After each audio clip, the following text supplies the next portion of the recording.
Man, I love Matias. He is a fun fighter to watch.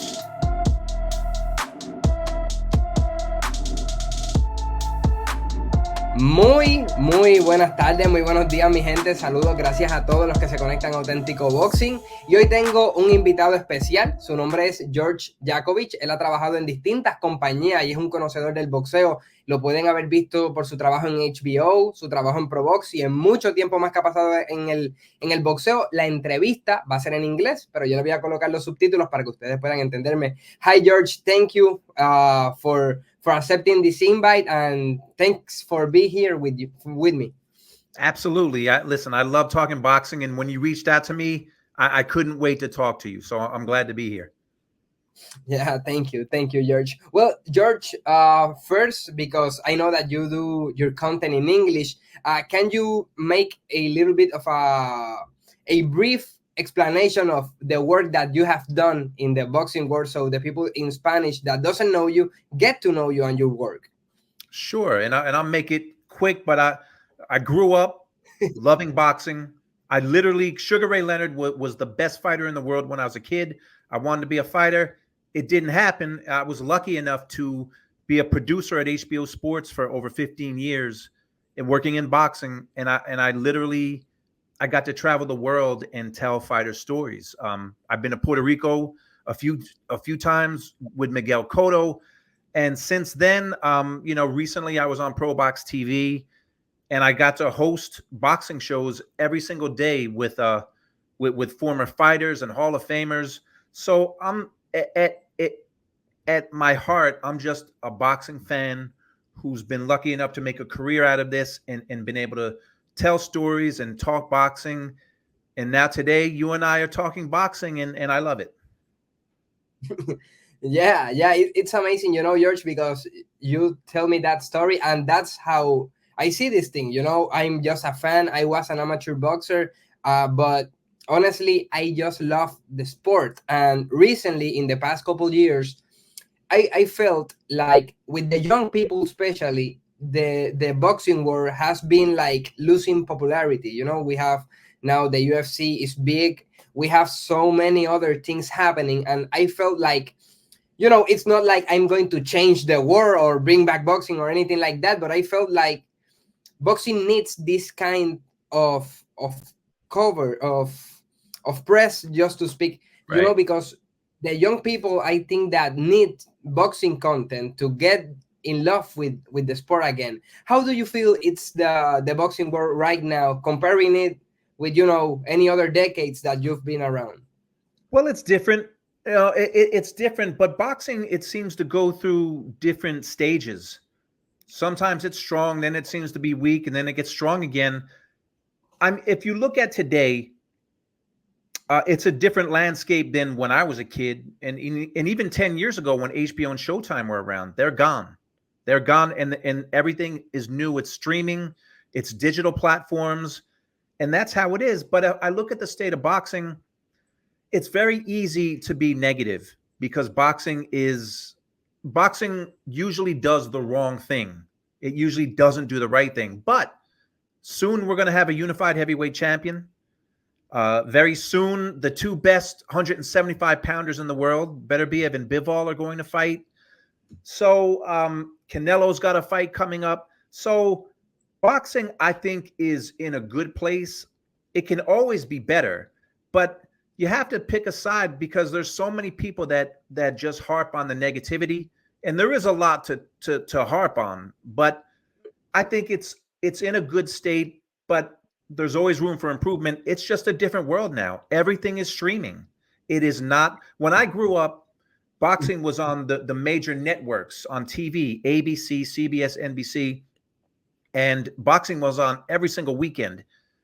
Then HBO came up in the ranks, and ESPN and Showtime. Things are different now. It is a different, you have DAZN, you have Pro Box, things are streaming. So it's a different time. I think I wish it was more popular, but I think with the fights coming up, Amazon Prime just kicked off. It probably shouldn't have been a pay-per-view, but it was an exciting card. I think boxing will never die. I think it's changed, but listen, there's some fights coming up that I think people want to see, and that's all you want as a fan. You just like you probably feel the same way. If you make good fights and the fights that people want to see, people will watch. So Yeah, yeah, I actually agree with you, and I love that you mentioned the fact that past weekend's car maybe wasn't pay-per-view material. It's not that it's a bad fight car because it right, was good, but I feel I have this theory that right now there are just a couple stars in the sport because I feel like sometimes the promoters try to make pay-per-views too soon, and what you make is that these people that can be stars, that has the personality, the ability, the skill set in the ring, they don't reach the masses. They just stay close to the niche of the sports, which are the ones that pay for the Sun, for ESPN Plus, now for Amazon Prime.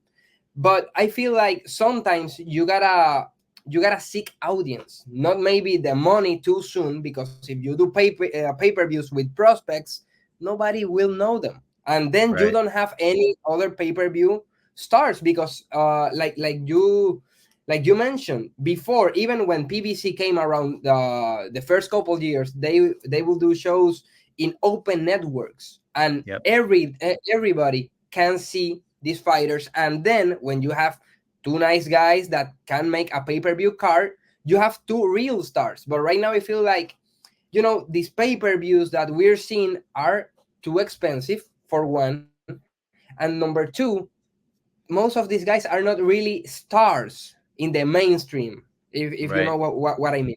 Yep. No, I know I exactly what you mean. Go ahead. No, that's the problem, I think, because you have, for example, a guy like Pitbull Cruz, which can become a big star in the sport. If you will see him fighting in open networks, I don't know how many millions of people will be able to see him fight. Yeah, that's what you're right, and it is different now. And to have all these pay-per-views and expect people to buy them.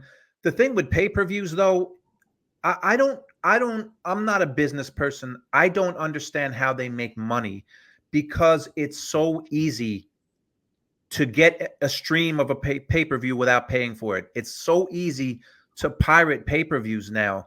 Um, but they still do them. I never thought that even when it was Keith Thurman and Zoo, I didn't think that Mhm. was worthy enough to be a pay-per-view. But really, the only thing that matters if people buy it, then it's worthy to be a pay-per-view. I like the card. The card was exciting. And you know what? The funny thing is, the thing I like most about that night, they kept the fights moving. The main event was in the ring by 11 o'clock at night. It wasn't midnight. It wasn't 1 in the morning. So they kept it moving, which I appreciated. But that's the thing. You growing up, I loved HBO because they always did stories on the fighters. And you got to know a little bit about the fighters and you would root for the fighters. And then 24/7 came along and Showtime did all access. I don't think I don't think that people do enough storytelling with the fighters. You want to get to know them a little bit besides their fighting style. That might be me though, because I've talked to some people that they don't care about the stories. They just want to see the guys fight. I was different. I love if it's a good story on a fighter, it makes me more willing to want to see them fight. But it's different now. You're right. You want to get those fights out there where people can see them because that's how they become popular. Pitbull Cruz Pitbull Cruz has the style to become a star. He may not win every single fight, but he's got the style that people like to see because he just goes for it. He comes forward and he doesn't stop.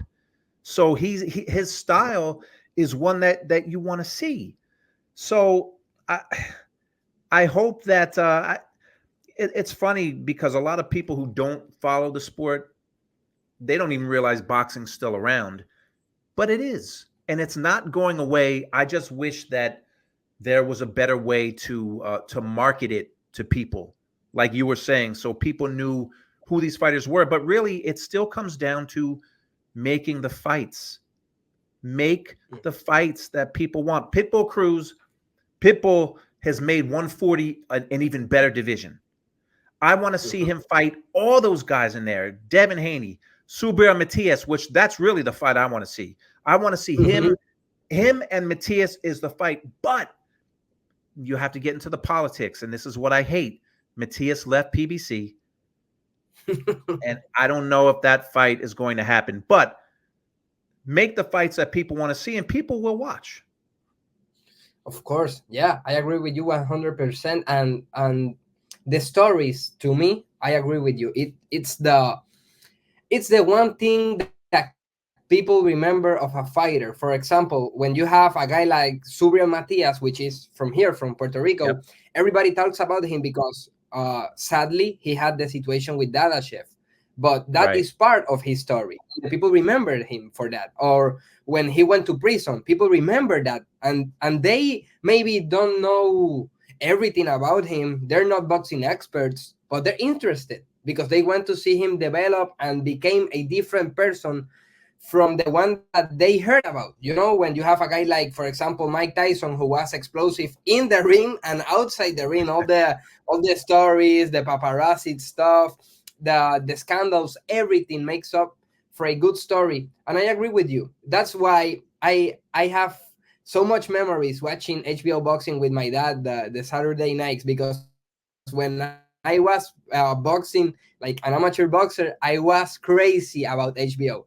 I will watch every single thing, you know, the 24/7s. I will see the fights, obviously, but when you go to ESPN, I will watch all the shows analyzing the fights, because that's what gets us excited, the stories of Right. these fighters.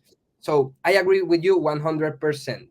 um I wanted to talk to you about all the situation in the sport, and we've talked about the promoters, the pay-per-view, all that.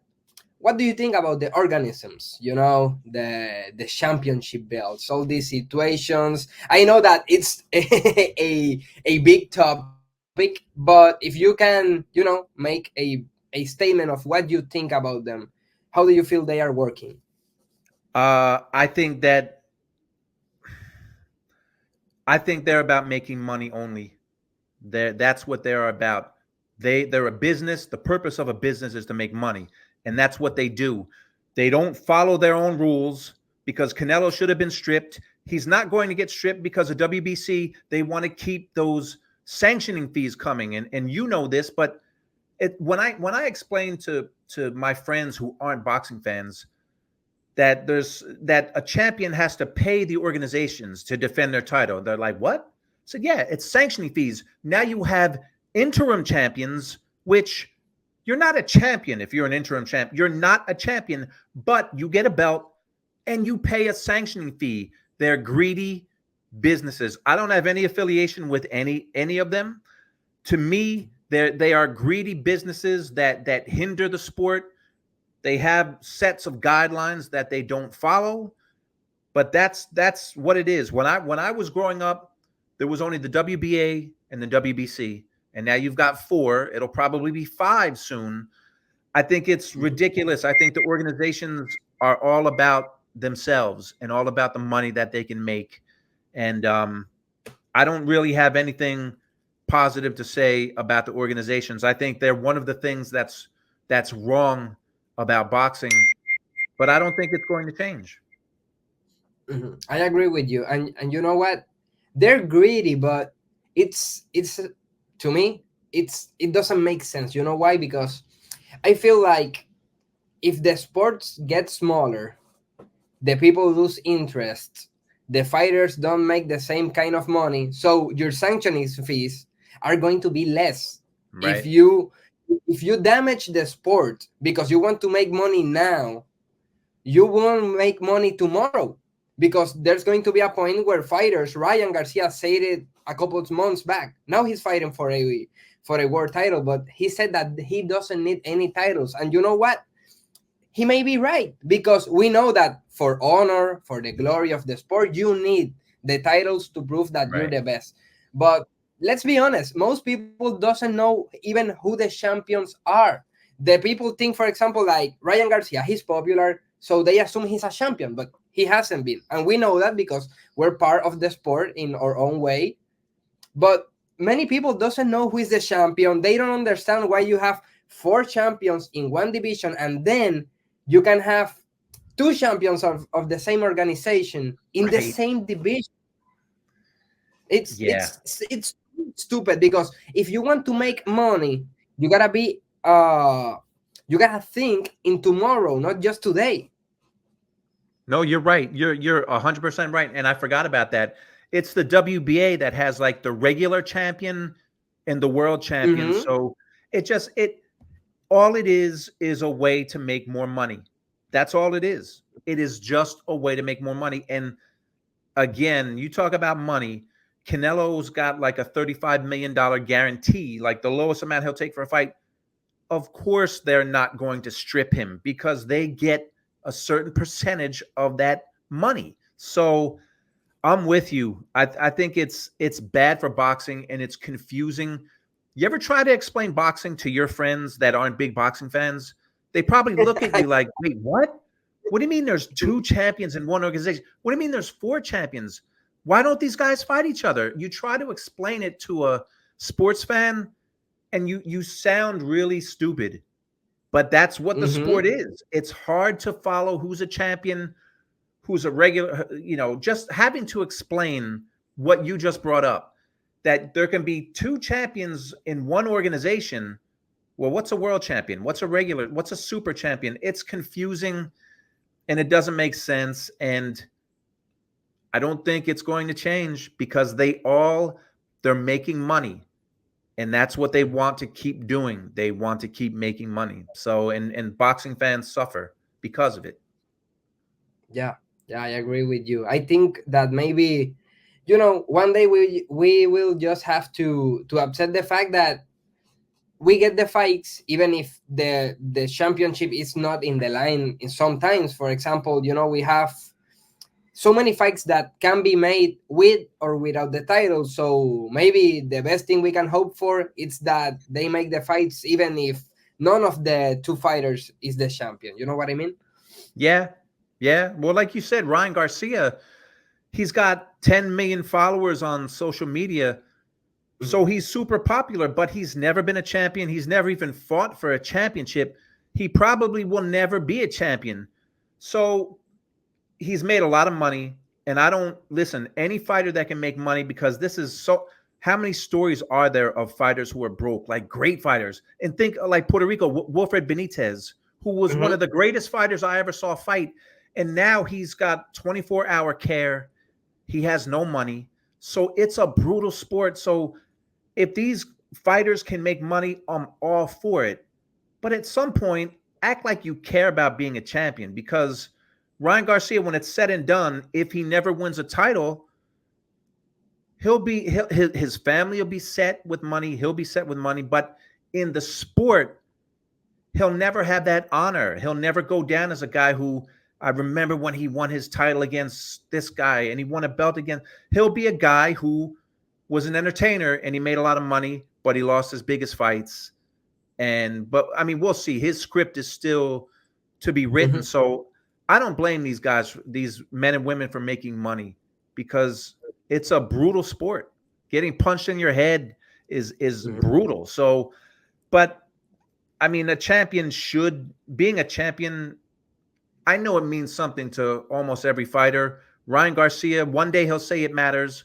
One day he'll say it doesn't. But there is still something. Even Rolly Romero, who had a short reign as champ, but briefly he was a champion. So Mm-hmm.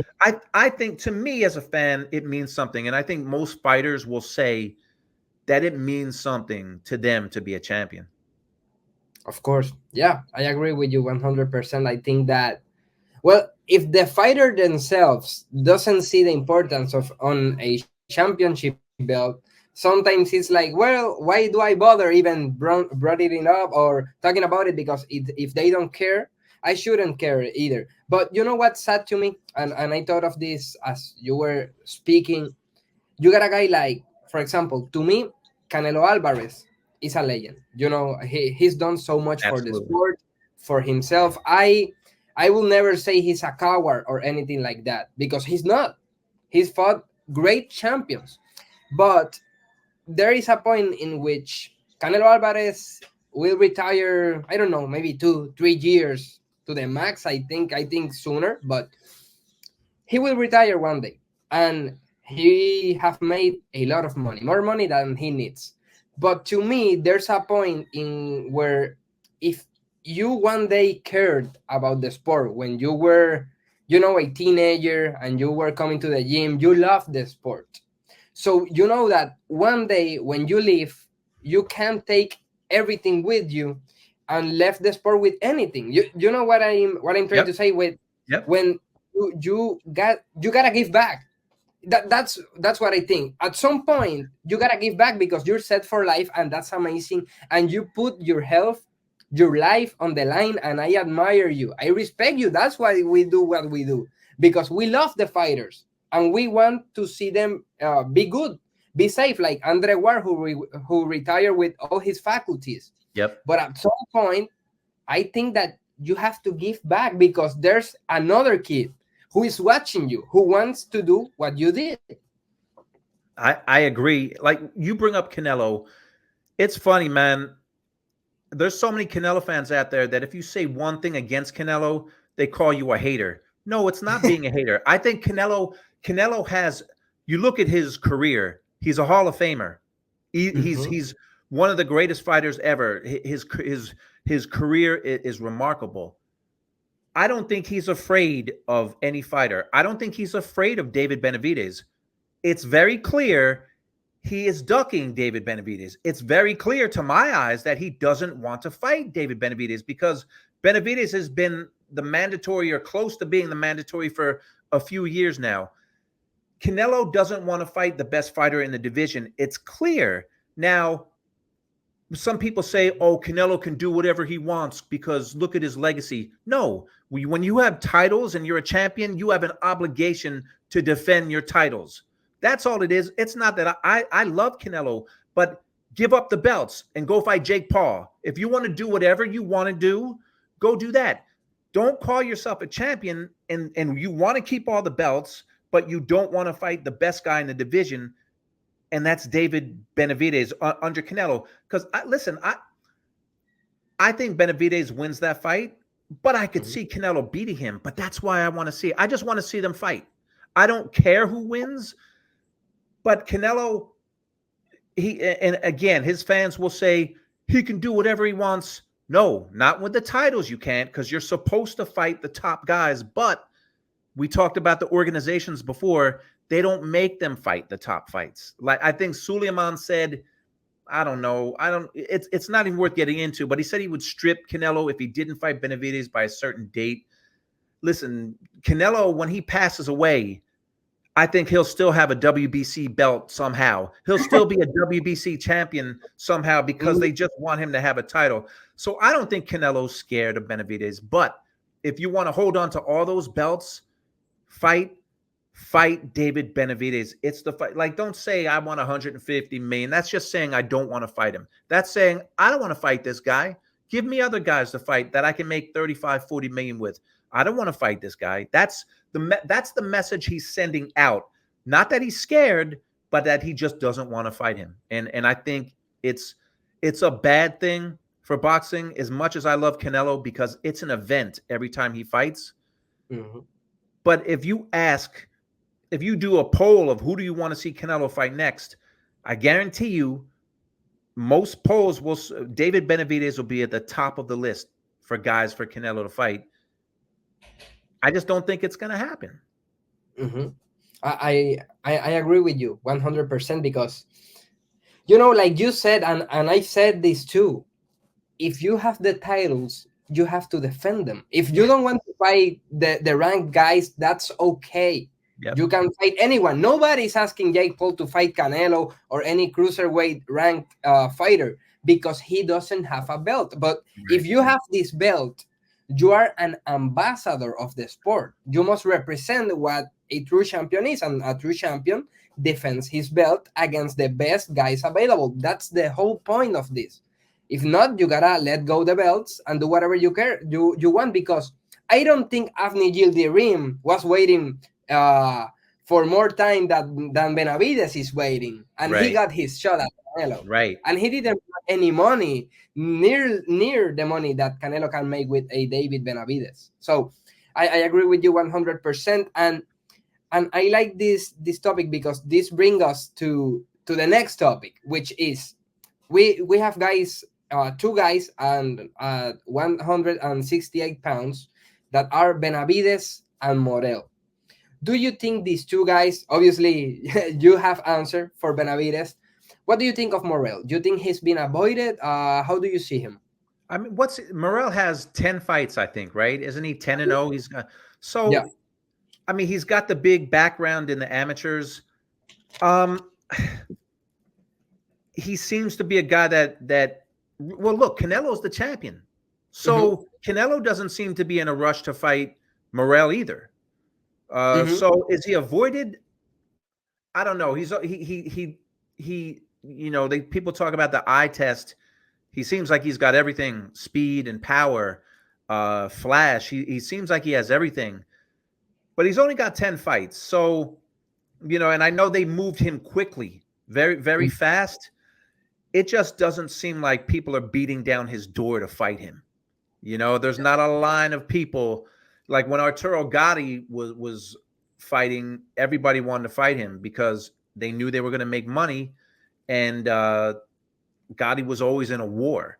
With Mm-hmm. Morel just seems to destroy everyone he fights. His level of opposition hasn't been that high. Mm-hmm. So I don't know if he's being avoided, but again, I don't think people are in a rush at 160. It's not like Caleb Plant is saying, "Hey, man, I want to fight David Morel. That's the guy I want to fight." You don't hear anyone calling Morel out. So I don't know if avoided is the right word, but right now there's not a list of fighters who seem to want to fight him. Yeah. I brought the word avoided because he has another title, the WBA title. So that's another problem, and you hit the nail, because he got all the skill set from what we've seen. But honestly, and I like his style, and I like what he does in the ring, but he hasn't fight anyone to be called a Right. world champion. Let's be Right. honest, he hasn't. And I like him a lot. I like his style. I like what he does. Yep. But yeah, that's another problem.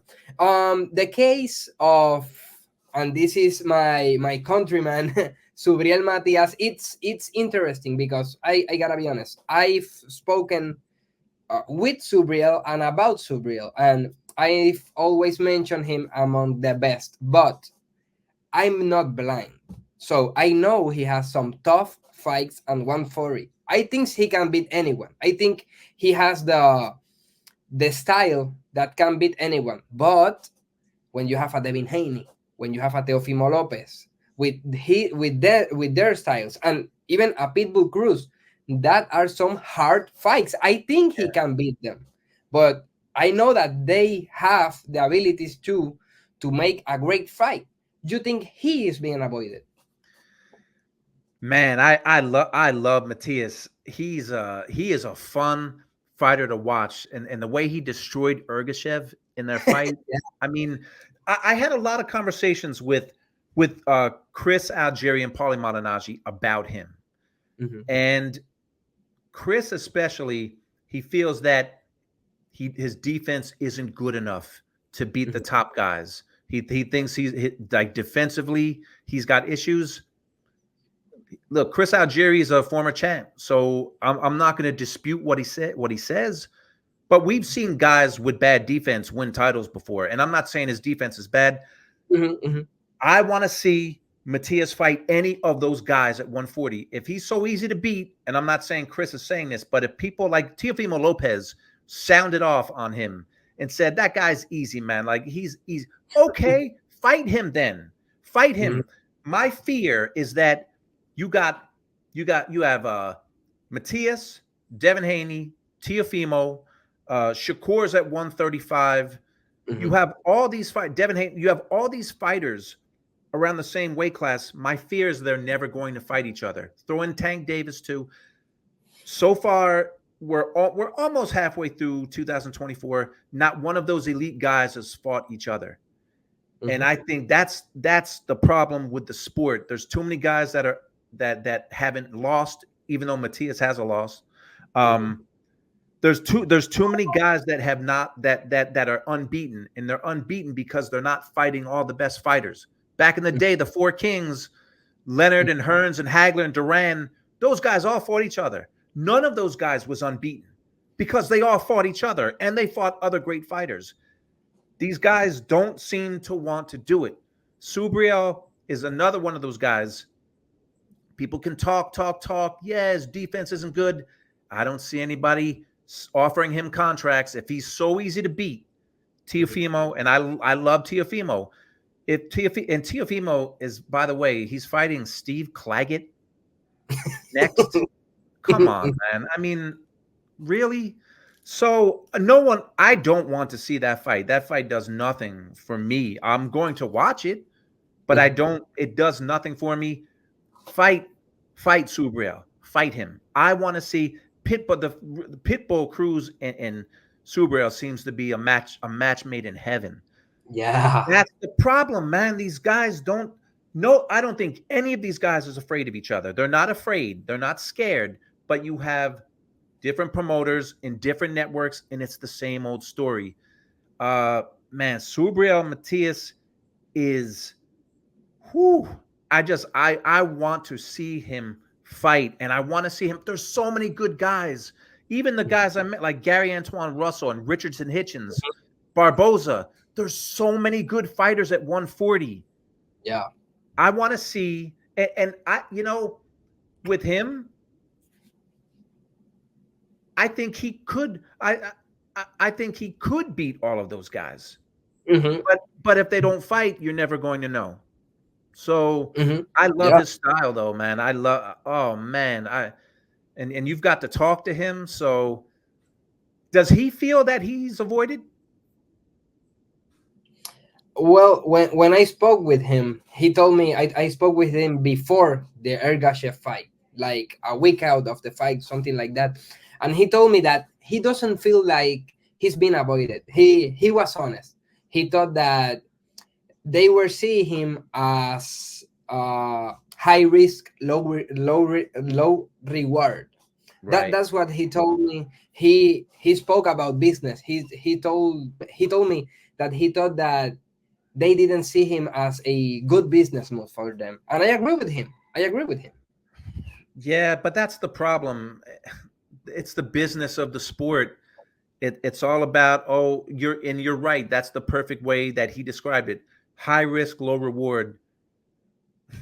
And that's the problem again, man. I don't begrudge these guys wanting to make as much money as they can, but it still is a sport, and there's Hmm. still competition and wanting to be the best.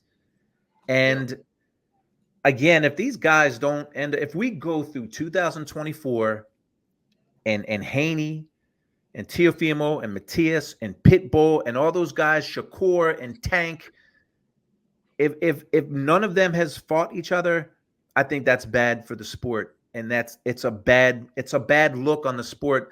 I'm not a big UFC fan, Hmm. but it's much easier in the UFC because it's one league that they own. So all the top fighters fight each other. And Yeah. boxing is the wild, wild west. And it's hard to get the top guys in the ring with each other. And there's so many good fights to make at 140. It's the best weight division in the sport. So many great fights. And Ryan Garcia, I'll give him credit. He's look, Yeah. on his resume, he's fought Tank and he's fought Haney. I think he's going to lose to Haney, but he's fought those guys. At least he's taking those guys on. Hmm. Uh, I don't know, man. It'll be terrible to me if we get through a whole year and none of those big names has fought each other. Yeah.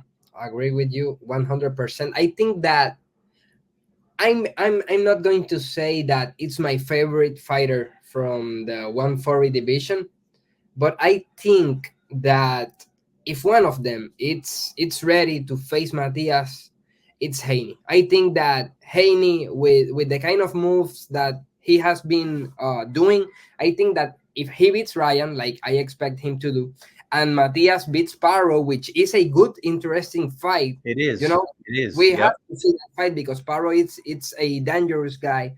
Yep. If they both win, I think that maybe later this year, Haney has a good relationship with Eddie Hearn with Matchroom Boxing. So I think that that fight can be made. I like the approach that Haney have had with the sport. I think he's the one to make these difficult fights. I think Haney really Yep. wants to do the biggest fights. I don't know if he beats all the other champions, but I know that he is willing to, or I think that he's willing to do it. I agree. I agree with you 100%. Look, he fought Cambosas twice in Australia, and he Mhm. fought Lomachenko, and he fought Prograis. So he seems willing to fight anyone. And now he's fighting Ryan Garcia, which, look, I don't blame him because he's going to make a lot of money because Ryan Garcia, like we talked about, he's popular. So Mhm. Devin Haney's going to make a lot of money. And you're right. Devin Haney seems to be the kind of guy that wants to fight anybody. He's willing to fight anyone. He's proving it. So after he beats Garcia, ooh, that would be. I would love if they did a unification, him and Yeah. Matias. That would be a great fight, and that's a tough fight for Matias. But again, I don't care who's the favorite, who's the underdog. I just want to see. We just want to see the fights. Let them play out the way they played out because back once upon a time when Mike Tyson fought Buster Douglas, nobody gave Buster Douglas a chance, and Buster Douglas Mhm. won. So just fight the fights. There's all these great fighters. Devin Haney seems willing to fight anybody, whereas some of those fighters in that weight class or around that weight class, they don't seem willing to step in with the best. Yeah, I agree with you 100%. And I know this one's a difficult question, but if you have to guess, who do you think have the skill set to unify that division, to be the one to hold all the titles? That's really hard because Yeah. Teofimo Lopez, on certain nights he looks like he's the best fighter in the world, and Yep. on other nights he does not look like he's even the best fighter in the weight class. So um and Devin's only had one fight at 140, but he destroyed Prograis. He dominated him in that fight. So who would win? I think that if I was forced to make a pick right now, Mhm. I would say Haney. Yeah, okay. But that could change tomorrow. That could change, after April 20th. If Haney looks terrible against Garcia, then, people's minds will change. But right now, that would be some tournament, though, man. That would be. Remember the Super Six, like the tournaments that they did. Oh man. And that's a shame that they just can't do that because boxing's so fractured and fragmented. I right now, I would if I had to make a pick, I would probably go with Haney, but I don't know, man, because you can make a case for all of those guys. You Yes. really can. It's like with Pitbull, Pitbull Cruz. Uh, Look, Tank when Tank fought him, Tank hurt his hand. He hurt his right hand, so he was throwing an uppercut, I think, and it was blocked. He hurt his right hand, so Tank showed another level. He outboxed Pitbull. Pitbull, his feet in his last fight, not the fight he just won, but the fight Mhm. before that, he had trouble with, I forget the fighter's name, but the fighter moved a lot. Gio Yes, Cabrera.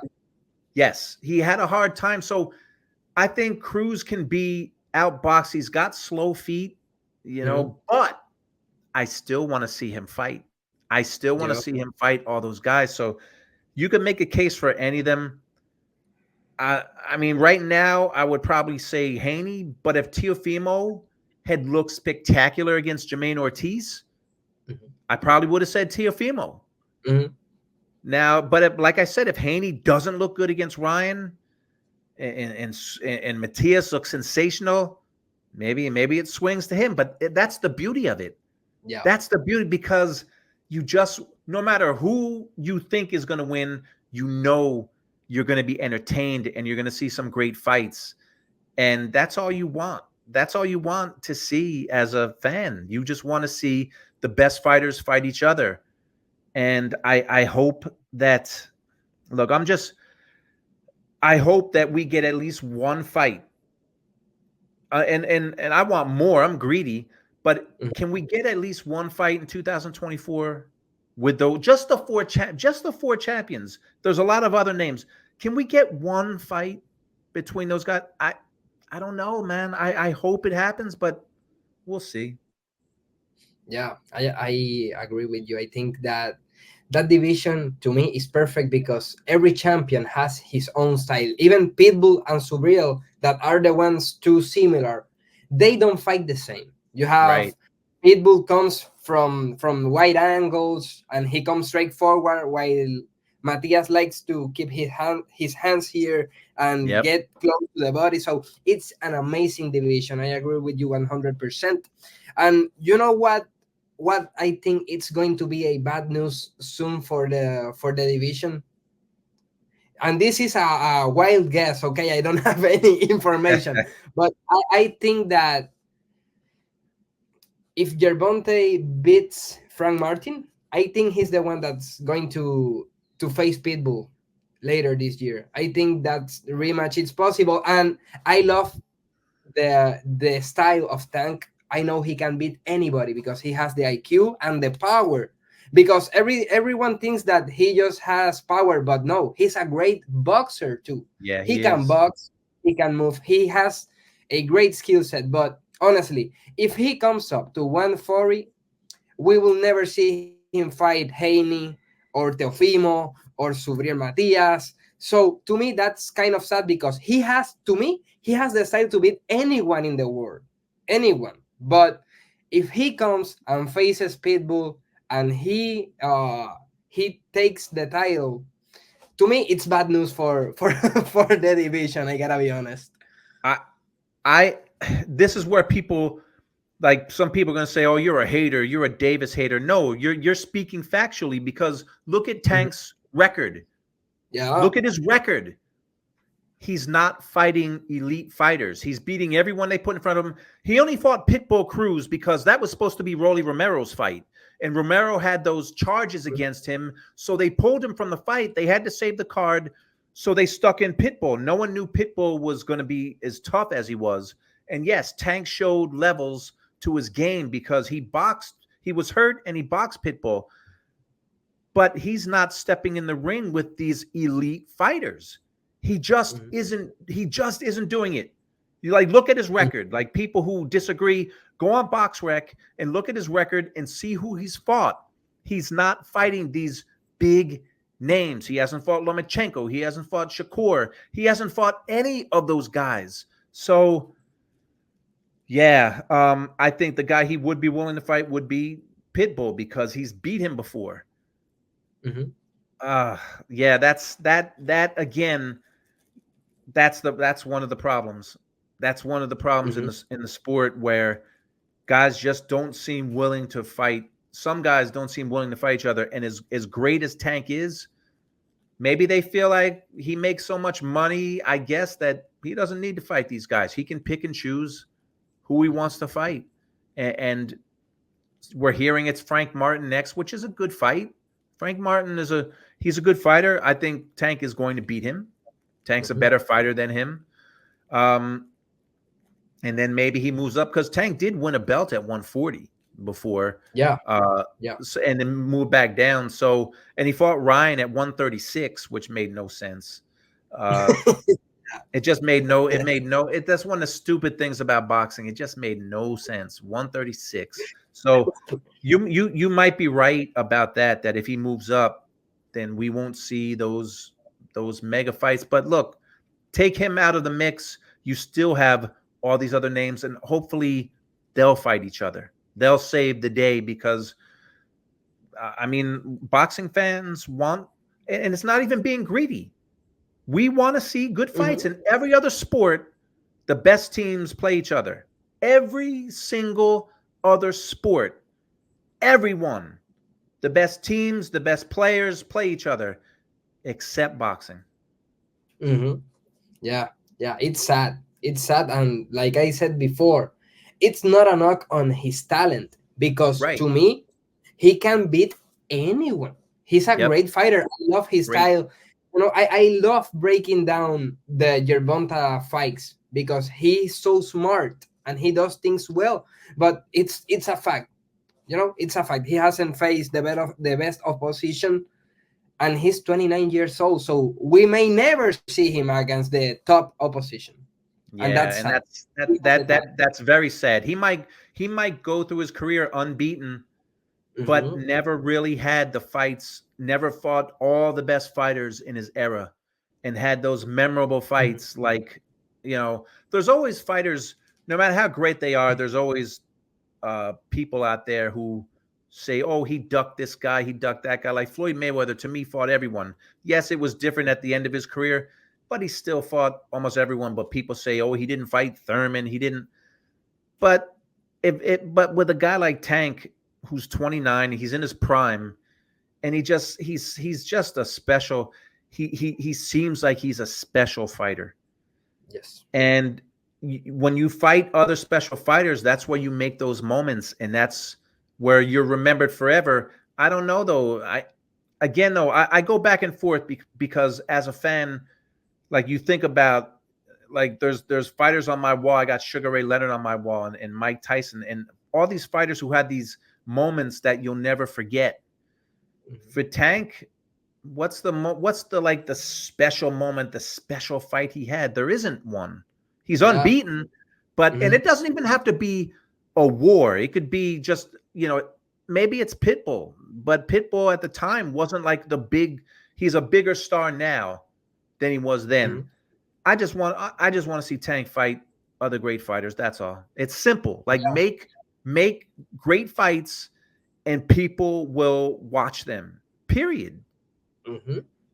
100%. I think that to me, his best fight still is Pedraza because he Yeah, was unbeaten at the time. And I don't remember exactly what year was that, but that's like 7 years out, something like that. So it's been a while. yeah, so to me, that's still his best win against an undefeated champion in his prime. But that's sad for him.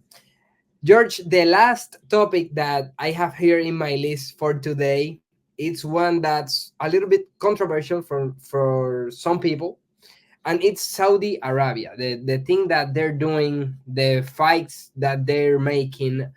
What do you think of this as a whole? I don't get into the politics, and I respect people who are political and they say there's a lot of reasons why Saudi Arabia shouldn't get into boxing because of their politics. But look, man, this is boxing. This is a dirty sport on its own. And I've told this story so many times. Boxing is brutal, man, and they only care about money. Muhammad Ali was the most beloved fighter ever, ever. He's still probably the most famous fighter of all time. And I've told this story like so many times. When he fought Larry Holmes in 1980, they had test results that showed he had damage. He was a damaged person who shouldn't be in the ring, but they still let that fight go on. He knew he was hurt. His team knew it. The promoters knew it. The organizations knew it because they were going to make money. It's a dirty sport. So you want to come at me with Saudi Arabia and their politics? Well, guess what? Boxing on its own is dirty. So you put that out of the equation. As a fan, they're they are making the fights that I want to see. How long have we wanted to see Dmitry Bivol and Artur Beterbiev fight? How many years did we want to see them fight? And Bivol was frozen out of fighting for like a year. Now they're fighting in Saudi Arabia. And Saudi Mhm. Arabia, they seem to be in this for the long haul. Now we're going to have a unified heavyweight champion for the first time since Lennox Lewis. When Fury and Usyk fight, they made that happen. I my hope for them is maybe they'll get some of these guys at 140 to fight, because now they're branching out a little bit and going in the lighter weight classes. Now they seem to be paying a lot of money, and if they're not in it long term, like if they just dropped out now, I think a lot of some fighters would be. They're not going to make the money they can make in Saudi Arabia. They're not going to make it anywhere else. But that being said, as a fight fan, they are making the fights I want to see. And that's just two. They've had some entertaining cards. And I just named two, right? You're going to have a unified light heavyweight champion. I'm sorry, an undisputed light heavyweight champion and an undisputed heavyweight champion, light heavyweight and heavyweight. And they made that happen. So maybe, you know what? That tournament we're talking about at 140, maybe Saudi Arabia can make it happen. Maybe they can put enough money out there and they can make it happen. And even if it's not a tournament, maybe they can make some of the big fights happen. So I respect people's politics, and I respect why a lot of people think it's blood money and this and that. But this is a blood sport, and I'm not justifying it. But it's a blood sport. This is a dirty sport.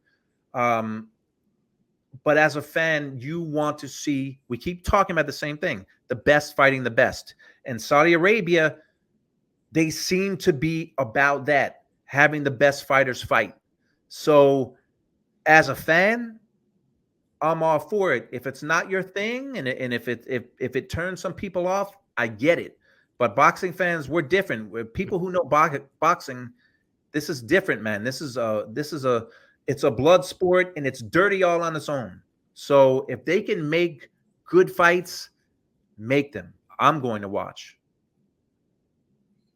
I agree with you 100%. I think that yes, they are making the fights. The fighters are getting paid. So what more can you ask of them in the sport? And I agree with you. The politics is another thing, and right.